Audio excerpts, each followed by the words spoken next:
CDOT previews summer roadwork season from Highway 9 to Vail Pass. Phil Lindeman, Krystal, 93 News.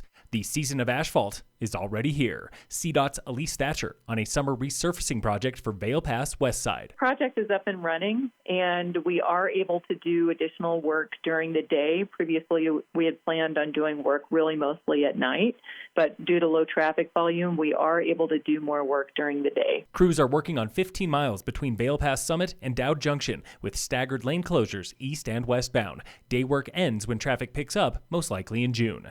This coming Monday is opening day of the 2-year, $14.1 million Gap Project on Highway 9 between Frisco Main Street and the Adventure Park. We will be widening Colorado Highway 9 between Breck and Frisco in the last spot where there's still a little bit of a bottleneck. Construction there goes through November 1st and wraps up next summer with roundabouts at 8th Avenue and the Water Dance stoplight. Then there's this. Providing a pedestrian underpass between the Peninsula Recreation Area and the County Commons.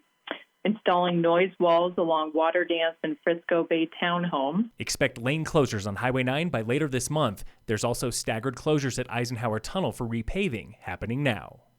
I-70 traffic through Summit is creeping back to normal. For 20 years ago, 17,131 vehicles passed through the Eisenhower Tunnel yesterday, the most midweek travel in nearly 2 months, 1,000 more than last Thursday, but nearly 6,000 fewer than daily average in May 2000. Quarantine traffic peaked last Friday with 19,280 vehicles east and westbound, up from a record low of 5,992 on Easter Sunday. That's 1/7 the daily average from before shutdown. For the first time ever, there was a tie for the Dillon Ice Melt contest. In 34 years, the Rotary Club has never used a tiebreaker temperature to award $4,000 to first place. Until this year, when Steven Swenson beat the employees of BHH Partners, guessing May 2nd at 4:16 and 16 seconds in the afternoon. He guessed a high temp of 56 degrees that day, just 1 degree closer than BHH. Ryan Gregory takes third and $1,000. Summit health officials confirm at least 17 cases of COVID-19 tied to an employee outbreak at City Market in Breck, starting 2 weeks ago, April 22nd, with 1 employee. Those 17 cases bumped the county's positive caseload by 10.7%. Threshold for Summit's roadmap to recovery is 10%, with another 2 weeks to go before the county considers lifting any restrictions. All 17 sick employees have been isolated since late April, when the first test results came back, and 19 additional close contacts are on 14-day quarantine. Tests are pending for them. Officials do not believe any customers were infected, and the grocery store remains open.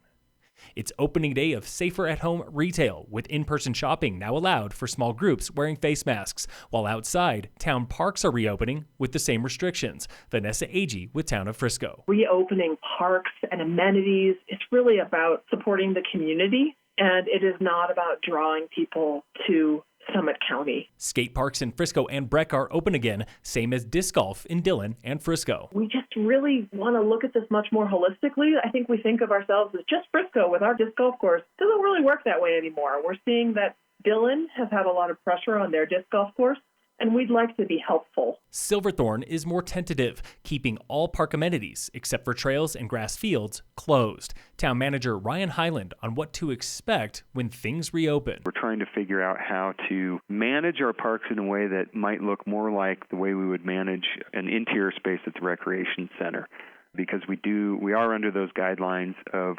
limiting the number of folks and interactions. So you might see something akin to a park ranger who's making sure that we can operate the parks as they're going to get more and more popular, I think, as the weather changes. Countywide, jungle gyms and most dog parks remain closed, and town officials agree reopening is for local mental health, not front-range leisure. Low-lying trails are thawing out, and local animal control officer Jesslyn Swerka has one tip for dog walkers. Use a leash. We just need to respect everybody's space, just like we have with COVID. Remember to give each other a 6-foot distance. The biggest conflict is dog-on-dog aggression, followed by dogs chasing cyclists. Your dog might end up biting somebody or another animal, and though they are not a mean animal, it still causes something that you'll financially have to deal with or animal control investigates. Calls to animal control dropped significantly in March and April, but call loads started rising late last month, and Swerka expects more with summery weather. Rumors of moving the Breck 4th of July parade off Main Street are not exaggerated. Lucy Kay with the Breckenridge Tourism Office. Probably will not be able to do a Main Street parade because it will be impossible to have 6-foot social distancing there. So we're looking at some other options, perhaps doing the parade and having it go through different neighborhoods throughout town. For now, options are just options, with no official decision yet. But Kay is confident of one thing. We are proceeding with a parade of some sort. Frisco, Dillon, and Silverthorne are also revising their July 4th plans. Starting tomorrow is 8 full days of love for Mother Nature with Town Cleanup Week. Every local town gets in on the love with free bags and gloves at Dillon, Frisco, and Blue River Town Halls, Breck Public Works, and the Silverthorne Rec Center. The annual e-waste drop-off day, May 16th, is postponed, but if you must get rid of old electronics, contact HC3 at highcountryconservation.org. In sports, NASCAR and golf are the first pro sports to return from shutdown, beginning May 17th with racing, June 11th with the PGA Tour. NBA and MLB teams can start practicing again soon, but with no guarantee yet for games. And in local sports, brought to you by American Family Insurance, the Weiss Agency, cornices are popping off all over the high country, including the 10-mile Gore and Continental Divide. Backcountry users, be careful on your approach and descent this weekend. And remember, once again, Summit Sheriff is patrolling trailheads, writing tickets for illegal parking. Phil Lindeman, Krystal, 93 News.